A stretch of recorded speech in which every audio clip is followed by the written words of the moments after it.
in the heart of San Francisco, where fog rolls through the streets like whispered secrets. There lived a man named Daniel Reed. He was a documentary filmmaker who spent his days capturing the untold stories of the city's forgotten corners. His work was celebrated, his documentaries praised, yet something essential felt missing from his life, a connection that went beyond the lens of his camera. Daniel's routine involved wandering through neighborhoods at dawn, seeking moments of truth in the everyday chaos, but despite all the beauty he documented, he couldn't shake the feeling that he was searching for something more profound, something he couldn't quite name. One foggy morning in early autumn, as the city awakened beneath a blanket of mist, Daniel ducked into a small independent bookstore cafe he'd never noticed before. The place was called Chapter and Brew, nestled between a vintage record shop and a corner deli. Inside, the air smelled of old paper and freshly ground coffee, and jazz music played softly in the background. Behind the counter stood an elderly woman named Grace, who had owned the shop for 40 years and claimed she could sense when two souls were meant to meet. As Daniel ordered his coffee, he noticed someone sitting in the alcove by the frosted window. Her name was Sophia Chun, a poet and art curator who had recently returned to San Francisco after years of living abroad. She was sketching in a leather journal, her pen moving gracefully across the page. The morning light caught the edges of her dark hair, and there was an intensity in her concentration that made the whole world seem to fall away around her. Daniel felt something shift inside him, a recognition he couldn't explain. It was as if he'd been walking through his life half asleep, and suddenly, he was wide awake. Their eyes met across the quiet cafe, and in that suspended moment, both of them felt the same inexplicable pull, as though they were remembering something they'd forgotten long ago. Without thinking, Daniel raised his camera, but then lowered it just as quickly. He realized that some moments couldn't be captured, they could only be lived. Sophia noticed the gesture, and, instead of looking away, she smiled. It was a smile that acknowledged the strangeness and beauty of the moment they were sharing. Taking a breath for courage, Daniel walked over to her table. "I apologize if this seems forward," he said, his voice steadier than he felt. "But would you mind if I sat here? Something tells me I'm supposed to." Sophia closed her journal and gestured to the empty chair. "I was hoping you would," she replied, her tone warm and genuine. They talked until the morning turned to afternoon.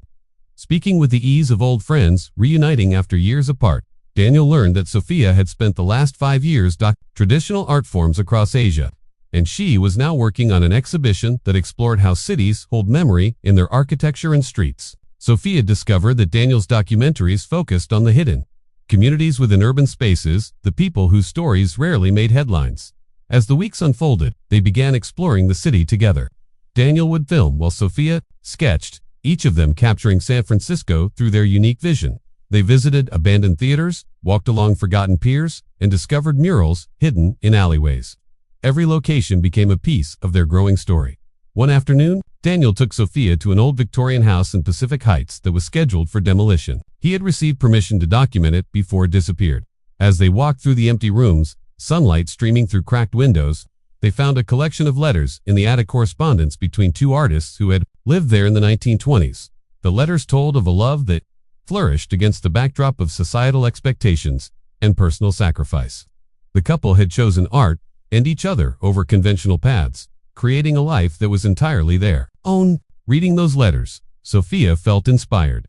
She decided to incorporate their story into her exhibition, seeing parallels between the past and her own awakening feelings for Daniel. The old Victorian became their refuge, a place where time seemed to bend, where past and present conversed in whispers. They would spend hours there, talking about their dreams, their fears, and the strange miracle of having found each other in a city of nearly 1 million people. Months passed like pages turning in a beloved book. Their creative work began to merge and influence each other. Daniel's next documentary featured Sophia's insights about urban memory, while her exhibition included video elements from his footage. They were becoming collaborators in art and partners in life. One evening in late spring, Daniel brought Sophia to the rooftop of the Victorian house just as the sun began to set. The city spread out before them in a panorama of light and shadow, and the fog was beginning its nightly journey across the bay. "Before I met you," Daniel said, taking her hand, "I felt like I was documenting life instead of living it. You've changed everything. You've made me want to be present, to be here, fully here." Sophia's eyes filled with tears of happiness. "I spent years traveling the world looking for meaning," she said, "only to find it right here, with you, in the city I'd left behind. You're not just in my life, Daniel, you've become my life's most important story." As they stood there, wrapped in each other's arms, the city lights began to twinkle like stars brought down to earth. Their love story, born in a chance encounter in a hidden cafe, had blossomed into something neither of them could have imagined, a partnership that honored both their individual journeys and their shared future. Daniel's documentary about San Francisco's hidden spaces eventually featured Sophia's voice and perspective throughout, while her exhibition became a meditation on connection, how two people can find each other against all odds in the vastness of a city. The work they created together touched hearts across the world, not because it was perfect, but because it was honest. And so, in a city famous for its bridges, Daniel and Sophia built the most important bridge of all, the one between two souls who recognized each other in a crowded world. Their story became a quiet reminder that love doesn't always announce itself with thunder. Sometimes, it arrives on a foggy morning in a bookstore cafe, in a glance across a room, in the feeling that you've finally come home. Some stories are written by chance. Others are written by choice.